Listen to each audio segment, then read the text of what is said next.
Right. So today we welcome Dr. Alyssa Adams to the Convert with Confidence Summit. And I'm so excited to talk to Dr. Alyssa Adams today especially because of her background, and as well as now she is also working with business owners and really helping them also move forward with their businesses. So Alyssa is a psychologist turned into an intuitive business coach who helps entrepreneurs to uncover their unique advantage and unleash it into the world so that they can authentically stand out and build wealth and feel more confidence. And who doesn't want to show up authentically? Because I think anything else is just exhausting. So Alyssa, can you first tell us what motivated you to start your business and why you do the work that you do? Yeah. Oh, such a great question to start with. And thank you so much for having me. I'm really excited to connect with everyone and to talk with you today. What motivated me really to start my business was that I had worked with clients as a psychologist for a long time and loved working with people, supporting them, helping them grow, and burned out in the process, like big time burned out. And I had always kind of wanted to step out and do my own thing. And I knew I never really wanted to do sort of traditional mental health related work, but was having a little bit of a struggle trying to figure out, like, how do I actually leverage this background and expertise and, way that I love connecting with people and turn it into kind of a unique business for myself. So after a few iterations and kind of figuring things out along the way, I started to put the pieces together to really grow my coaching business. So as I was doing that, I was really starting to work with business owners, teaching them kind of what I was doing to have success building a service-based coaching practice.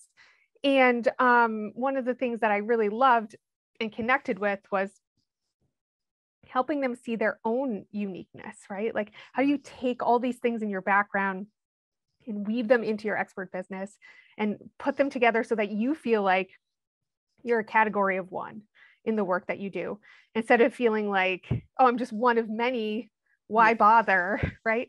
And then all of these pieces that come up behind the scenes when we're building a business, as you know, that are the confidence issues, the self-doubt, all the junk that we had before we started our business kind of follows us into it, right? And we're confronted with it in different ways. So really helping people work through that and really dig deep and find that uniqueness so that they can stand out and have a business they love. I feel so passionate about, and I've had so much fun doing, because it was really my struggle. It was like literally the thing that was keeping me up at night. I'd wake up at like 2 a.m., write stuff in my phone. Like, I think this is how I'm different, right? But to be able to have some help being guided through that process is something I really love to support others and see some of those light bulb moments happen for people. Yeah, I honestly, and the, converting clients with confidence being the theme of this summit, I really think this is like, if we were to put this in the problem into one sentence, it's right. Like, what makes me unique? What makes me valuable than like coach number 2 or coach number 3 or coach number 4, and for those of you out there watching, and maybe you're out there coaching, maybe you're getting some clients here and there, maybe you're helping people, but maybe you're struggling to raise your rates. You don't feel like you're good enough to be charging. And I really think it goes back to this, really making yourself or finding what makes you unique. So Alyssa, what might be, or can you give this audience maybe like one tip so they can start to uncover what makes them unique or different in their space? Yeah. Oh, such a great question. There's so many fun exercises to do, I think, to really pull this out and make it this like excavation kind of work where you're really digging deep and learning more about yourself. But one of the things that I love doing with people that people can do at any time is what I call a passion rant. So it's like you talking into your phone or voice recorder or just typing, like whatever your venue is. But getting out things that you're really passionate about, that you kind of wish that your industry did differently, things you want people to know, things that kind of piss you off, honestly, like getting out like that passion that's inside that sometimes we have to just tap into. And it's almost never happened that people have nothing to connect with. There's always something there, right? That people can kind of extract and pull the thread on to really see like, what is that passionate stance that I can tap into that might lead me in the direction a little bit more of like how I'm different, how I see this field differently than other people in the same space. Yeah. And I'm wondering, maybe some of this audience is asking, like, I know you mentioned an intuitive based business coach, and obviously being a hypnotist, I understand what you mean by that. But for those viewers who are like, well, hang on, what does intuition have to do with, scaling and growing my business? And again, I think we're kind of going back here to where we're talking about finding our unique mechanism or whatever you want to call it. But yeah, what does intuition have to do with growing a successful, like 6 or even 7-figure business? Absolutely. Intuition, I think, is one of the gateways where we connect with ourselves, right? Where we start to understand who we are and what voice is ours versus what voice is someone else's.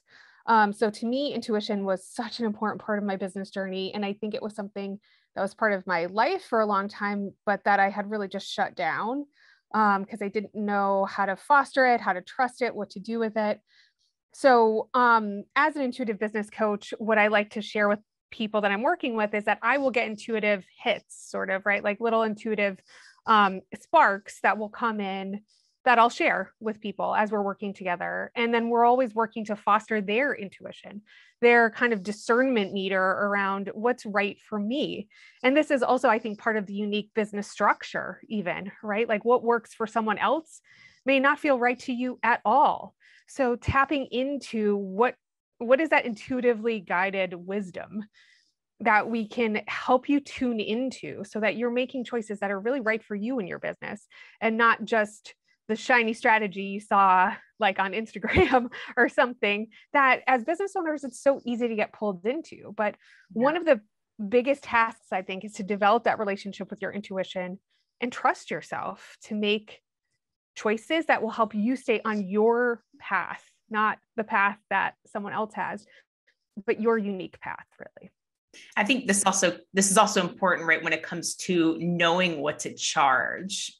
I know this is a question I often get, and it's like, I really can't give you an answer, right? It's like, I think the best we can do is give examples as coaches, but how can we use our intuition to start to play with what might be our rates for our programs or packages? Yeah, such a great question. It really is. I really think of it as a skill to lean into. Sometimes I'll write down a few different price points and work with clients to kind of map out, okay, what if you charge this? What if you charge this? What if you charge this? Which one, like feeling into each of these, how does it feel to think about, to say, to put on your website? Like, let's feel into these and see what comes up for you. Is there something that, just feels like, oh yeah, that feels good to me to say that, even if there's fear, or even if there's discomfort or it's unfamiliar, but like actually kind of feeling into where you want to be and what feels right in your body, what's coming up. Because often we kind of tap into some of these different price points, especially a price point where you're starting to feel burned out and exhausted. Yeah. There's a lot of resentment that people will tap into. I think if I charge that, I'm going to feel really resentful and I'm going to get frustrated. I'm like, okay, great. That's not your price. So we kind of can move through that in a way where it's not just intellectually trying to think our way into a price. What do we think other people are charging? What do we think the right rate is? But kind of feeling into that price for yourself within, kind of a general range, I think can be really helpful. Yep. And if you're a recovering people pleaser, which I know this is the majority of my demographic is are self-proclaimed people pleasers, but call it whatever you want, right? We're sort of looking for validation outside of us to know that our price is like on point. But I love how it's like, hey, and a metaphor I often uses like, hey, imagine you're shining a flashlight outside of you. Imagine turning that flashlight back inside of you. And how do you feel about it? Like, is it a little bit of a stretch, but it's doable? Or is it like, whoa, like you're going to bounce back? Or yeah, I love how you brought up that resentment issue, because I don't know how many times I personally, we get to that point on the call when it's time to drop a number and we're like, and we go back to our old price. And then Yep. the client, we're like, God, I freaking hate this freaking client block. And we're pointing fingers at our customer. And of course, it's bad enough they're going to feel that, but now we're kind of fostering that resentment. And of course, this is the vicious cycle, right? Of that keeps you stuck in your business and plateaued. Absolutely. Yeah. And being really, really honest with ourselves about how this is going to make us feel or how it already feels, I think is just so important when you're trying to redesign a business that actually feels good and feels like you're in flow with it and not mad at it or frustrated by it. Yeah. Of course, then why are you doing this, right? Yeah. You're going to be mad and frustrated. Maybe you're an aspiring coach and maybe you're not working with clients yet, but imagine if you went down this path for the next year of just giving people what they want versus what you think they need, really. And that's really what the definition of a coach is, right? Is not to tell people what they want to hear because they have their friends doing that, probably their parents doing that, probably everybody doing that. But what makes you different, what makes you the person that they're paying, let's say high ticket premium prices, is you're not doing that. Yep. Right. Absolutely. Maybe this goes back to these abundance blocks that we have. And I think this word abundance and blocks is so overused, but none of us know what it actually means. So Dr. Alyssa, would you mind, what exactly are these abundance blocks and what's happening on a subconscious level? Because I know you work with the subconscious. What's happening in the body when we run into these blocks and how might they be showing up in our business when it comes to converting clients? Yeah, absolutely. That's such a great question. I love it. And the way that I think about it, and this is, probably if you ask 5 people, you'll probably get 5 different answers around this. But the way that I like to think about kind of blocks, right, are these beliefs and stories, the programs that we run around different topics. So the thing that gets kind of entrenched in our mind, right, that is the well-worn path that we default to when we think about a particular topic. It's our story, it's our belief, it's the thing that we have meaning around.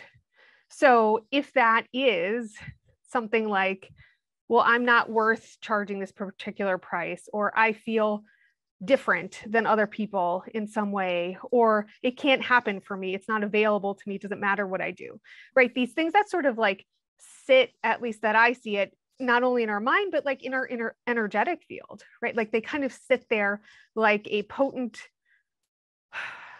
disruption. And there's often a strong emotion tied to them. So when we have that story, we have that belief, we hold this emotional charge with it. So sometimes that means we feel really bad about ourselves, or we beat ourselves up, or we feel sad or frustrated or angry or whatever, fill in the blank. But that together, to me, feels like those are the blocks, right? Those are the things that come up when we talk about what would it feel like to raise your prices? What would it feel like if you hit a 10K month? What would it feel like if you hit all your goals in this particular areas? It's the stories that start to come up around why I can't have that thing. Mm-hmm. To me, those are the blocks that we want to address and look at head on, because they've probably always have been there, or I've been there for a very long time. Mm-hmm. And when we're in business, they simply have to move in some way, or they will limit your success around every turn and you won't know why.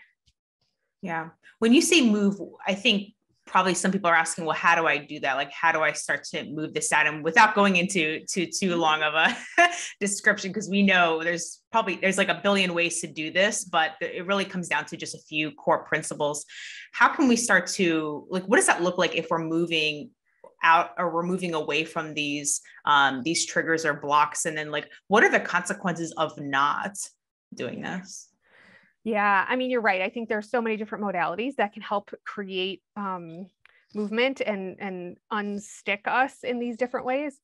I think the way to start it and to do it on your own in some ways to kickstart things is really bringing awareness to those stories, right? If that looks like you writing it out, literally, what are my thoughts on this? What does it feel like? What is the immediate thought that comes up when I start to think about fill in the blank thing in my business? what story comes after that? What does that remind me of? Where did I get this story? Is it mine? Right. But starting to really explore, even on your own, just writing that out, journaling that out, talking about it with someone if you want to, but really bringing awareness to it, because the things that happen on default are often outside of our awareness, as you know, of course, right? So we just kind of replay this without bringing a lot of awareness and attention to it. And sometimes our fears or our stories are kind of vague. So if we could put them on paper and make them really specific, like what specifically are you afraid will happen if blank? So diving into that, starting to write it out, I think is a great first step that requires really no assistance. You can do that on your own at different points in your business journey. And I think you asked something else in there, which was like, what if you don't work on these things? Yeah. So I think what I've seen, at least, is that when we don't work on these things head on, they pull our business off course and we don't know why, right? It's like we're doing hours of marketing, but it's not going anywhere.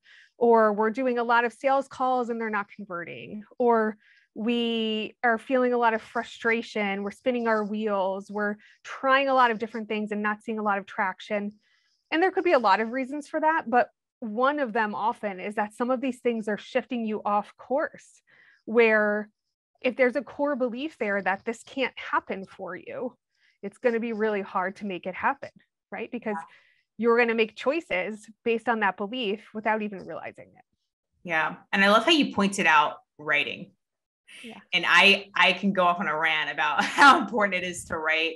And I think even beyond typing, it's a better idea to write, because there's a reason why people struggle to write down their New Year's resolutions, right? It's because it becomes real. It's what's real. And imagine if you started pulling up from your unconscious, like Alyssa said, if you're like, hey, I kind of want to try this on my own, here's how you can start to dive in. And also another block I've noticed with clients is that there's this quick reflex of, I don't know. Well, I don't know. I don't know. And I'm like, well, I get it. Like, you don't know, but ask yourself, well, put that aside for a minute and really, instead of think about it, feel into it and just let whatever comes up. Because we're so used to being taught to think about it, get an answer, put together a strategy, put together a plan, write down this, write down. And it's just like, there's only so much thinking you can do. And at some point you have to start working with the subconscious level, which I'm sure some of this audience has some questions about, like what is the difference between the subconscious and the conscious? Why is it important to do work on this feeling level? Yeah, absolutely. And from my perspective, right, it's the subconscious is really the stuff that's outside of our awareness. It's the stuff that's running the tracks in the background, that's still guiding our behavior. It's still taking in experience that we have. It's kind of categorizing it. It's putting it into different buckets.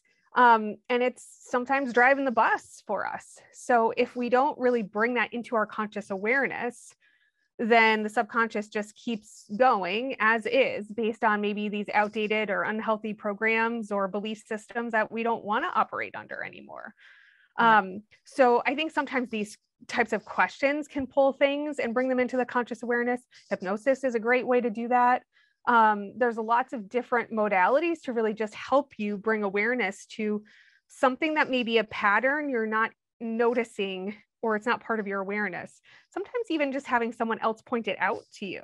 Like if you're working with a good coach or a therapist or someone who really you connect with and can see you, having a pattern pointed out where you're like, oh gosh, I never noticed that before, but now I can see it. Now it becomes part of your awareness. You can start to change it. So to me, that's so important, because all of those things impact your business. I mean, it's an expression of yourself. Yeah. I think so often we get so tied to the strategy, like, oh, what's the sales script, or what's the next move, or what's the right funnel, or maybe you're asking what's the right business model, or how do I set up my program? And these are all great questions. But what is the point of having the perfect sales script or the perfect funnel, or even having the audience in front of you if you have like one foot on the gas, one foot on the brake? at the same time, right? Can you see, for those of you watching, can you feel how important this part is that we often neglect? And this is why it's time to start tapping into your intuition or your subconscious or whatever you want to call it, right? But this piece, if you want to start to come authentically, right? I think a lot of us are asking, how do I be more authentic? How do I be? And a lot of times, and I've been guilty of this in the past, it's like, oh, well, being authentic is just me manipulating myself to be another way. And no, and I found that wasn't the case. Dr. Alyssa, how can we start? Who is our authentic self? First of all, is it just about learning a new technique, or, should I speak in a different way, or who's our authentic self? Really? Yeah. Oh my gosh, that's a great question. I feel like I could talk about that for like 6 hours, right? How do I summarize that? To me, I feel like your authentic self is like the person you are when nobody's around, right? Like the person you are at your core, when you are the most comfortable in your own skin, feeling the most like yourself. Who are you, right? Are you funny? Are you silly? Are you goofy? Are you sarcastic? Are you, whatever, fill in the blank, right? Are you a little bit like sharp and pointed and kind of like, what are you, right? So I think involves some kind of deconditioning where we're unlearning all of these different things that we take on, where we're supposed to be serious in these professional settings, and that's what we did for our previous career, and then we're supposed to be like this over here with people. And not that you're not going to have different sides to your personality, of course you are, and they're going to show up in different ways in different times. That's all natural. But when you feel the most like yourself, like who is that? And is it infused into your business? I think a difficult realization I had at some point that I challenged myself to do is that I had a very like formal presentation, I think, for a long time early on in my business, because I worked in mental health for a lot of years. I was a psychologist. I was working in the government, and that was what you did, right? You didn't bring your personality into anything. Yeah. You were very formal. Your writing was formal. How you connected with people was formal. There was this persona, right? Exactly. You like adopted this style where it took a long time to kind of take that off a little bit and be able to say, I don't want that. Not that there's anything wrong with it. It just didn't feel like me. It didn't feel like me then. Yeah. So why bring that into my business? So at different points, I really had to challenge myself to, like, what would I say if I was talking to a friend? Like, how would I phrase this, right? How would I write this email if I was writing it to a good friend of mine? Like, I'm pretty sarcastic and I like to say kind of ridiculous things, So that needed to come in so that the right people connected with me. So I share that because I think it's an iterative process, really, to kind of take off some of these different layers that we've been conditioned to adopt, to really get down to who do I feel like I am when I am my most comfortable self. And I think we're circling back here to what makes us unique as a coach, right? Because these are the parts of ourselves we make ourselves wrong for. We're like, oh, I should dress a certain way, or I need to, talk a certain way, or I need to have a certain, facial expression, or I have to control and modify myself. And yeah, maybe there was a time and a place, maybe you had to do that to survive growing up as a child, right? Maybe you had to walk on eggshells, as we like to call it, or edit yourself to survive. And then of course, now when you're working for someone else, it's like, you're still kind of in that survival mode. You're still working for someone else.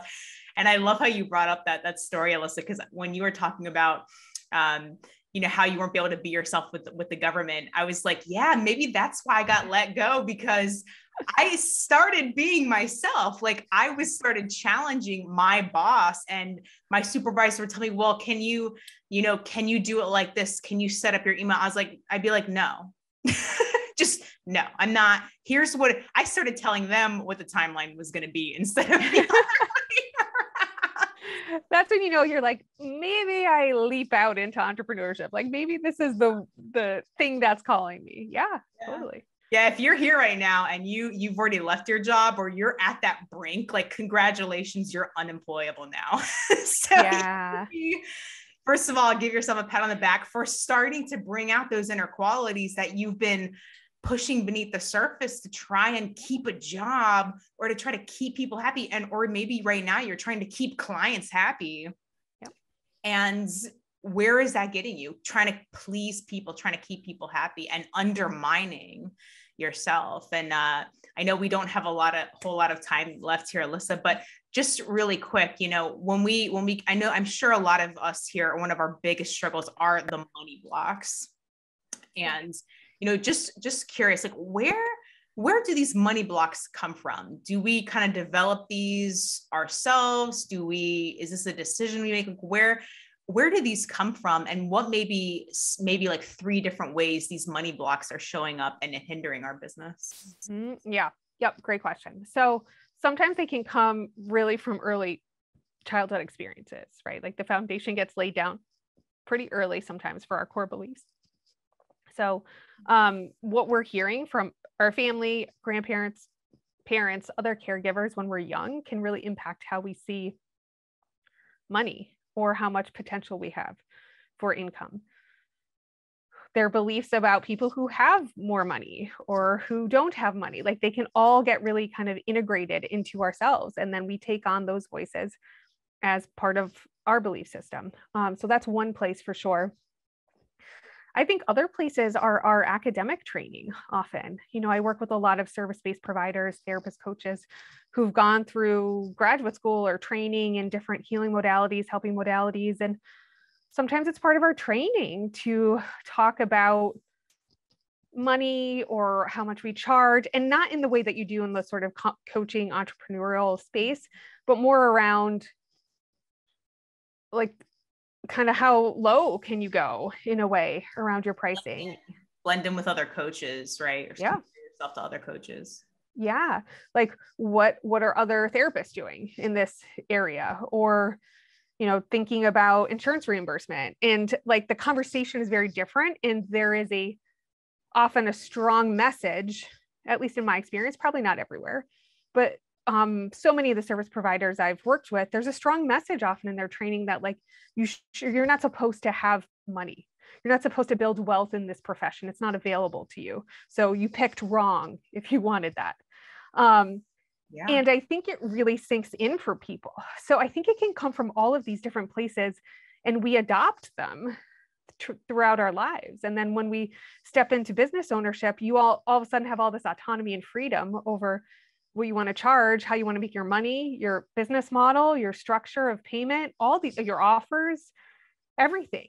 And it can be really overwhelming because it's often competing with how you saw yourself before, or perhaps the beliefs you have about your ability, your financial potential, what it means to have wealth. Like there's all these tangles that get together.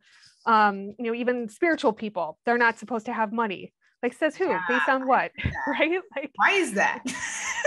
Who started that? I don't know. Like what?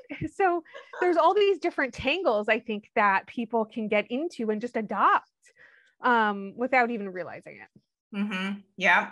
Yep. I remember specifically in my first hypnosis training, we were taught to charge per number of sessions. In fact, I'm actually still taught this when I go to hypnosis trainings. If you're a healer, we're like, how many sessions? 3 sessions, 6 sessions? And what began to start to fall apart in my head, I was like, wait a minute, at 6 sessions, they're not like confident to go speak on a stage. They may feel better, but I was like, wait a minute, look at the bigger picture here. If they want to get from where they are to what they're talking about, this goes beyond 3 sessions or 4 sessions or even 10 sessions. Like think about, if you're watching here, if you're a coach or aspiring coach, you probably have a coach. And are you doing it per session? Is the value in the session, or is the value in what the heck you're doing with what you're getting? Right.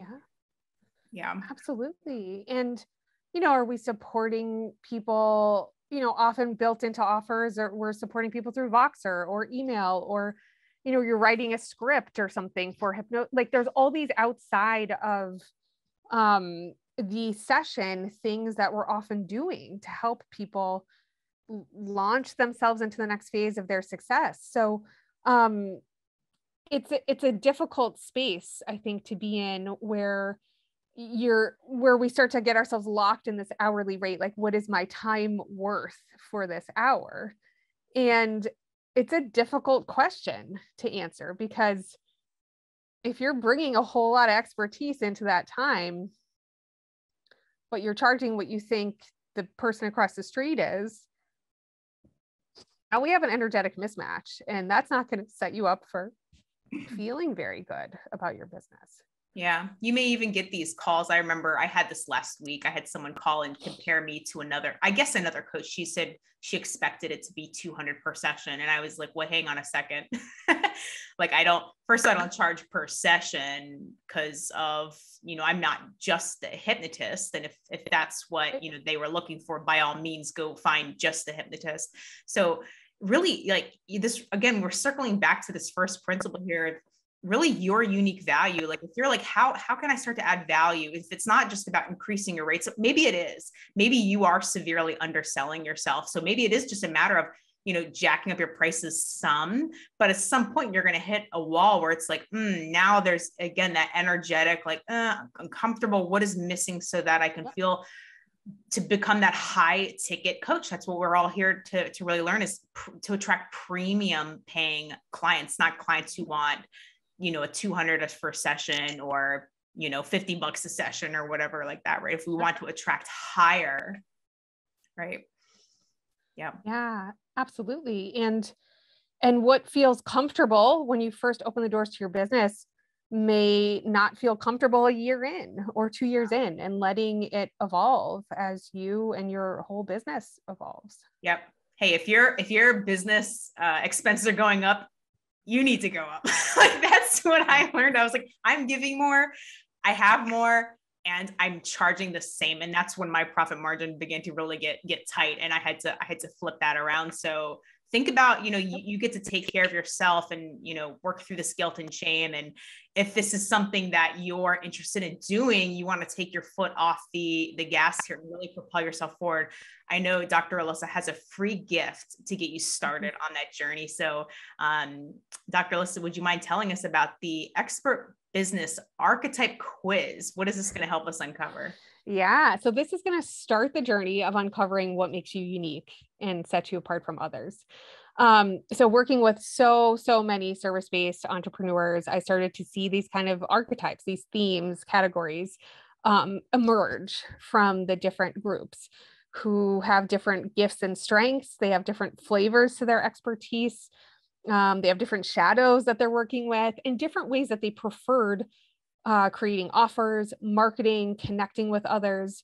So I put them into different categories, different archetypes, so that you could start to see yourself in them and let yourself be guided through all of the noise that's out there around what are the things that resonate the best with you, so that you could start to lead with that uniqueness for yourself. So first step is the quiz, and it will ask you a series of questions, and then we'll kind of pop out like, what is your archetype that you can start to lean into and start to adopt as part of your desire to build an expert-based business or grow it, when you have expertise that you're trying to leverage and help you stand out, really differentiate yourself from others. Yeah, I love that. So this quiz is all about you leaning in to who you are in your archetype, versus like trying to run away and pretend that you're not, and give off all this energy that's probably scaring or you're chasing clients away, right? So go scroll to the bottom of this page, click the link below to go get the quiz. This link is only going to be available for 48 hours. So go click the link. You can also check out more of Dr. Alyssa's stuff and everything she has to offer. If you're like running the business, you got the strategies, all, the funnels, everything, but things still aren't working. Like you're getting a series of objections. You're getting you're running the same old patterns that are keeping you broke or struggling. Here's where we need to kind of back up and dive into, so you can really propel yourself forward. So go check out Dr. Alyssa's stuff. Everything's below. Click the link, go get this free quiz. Dr. Alyssa, thank you so much for joining us and the Convert with Confidence Summit today. What valuable information here today. Oh, you're so welcome. Thank you for having me. It was really a blast to just chat with you. And thanks so much for doing this. Thank you all for watching. Thank you all for joining us.